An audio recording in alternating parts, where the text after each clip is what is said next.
এতিয়া ওলাইছোঁ আমি হলকীবন চাবলৈ। যোৱাকালি যিহেতুকে আমি গুইজান ঘাটত আছিলোঁ, গুইজান ঘাটৰ পৰা বাৰেকুৰি নামৰ ঠাইলৈ বুলি আমি ওলাইছোঁ, য'ত হলকীবনখিনি দেখা পোৱা যায়। আৰু তাৰপিছতে আমি মাগুৰী বিলখনো যাম। এই ঘৰত সুধি আহোঁ, জগি খোৱা চব মৰাণ মানুহ, ধুনীয়া এখন গাঁও আমি দেখি গৈছোঁ।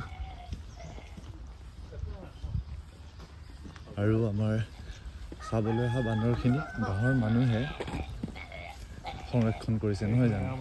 আৰু ঘৰে ঘৰে সুধিলে গম পোৱা যায় বান্দৰকেইটা ক'ত আছে। কিছুমান বিশেষ টুৰিষ্ট গাইড আছে আমাৰ ইয়াত। গম পাই যায়। বন্ধুসকল, এইখিনিয়ে হৈছে হলৌ বান্দৰ, ইংৰাজীত হলকীবন।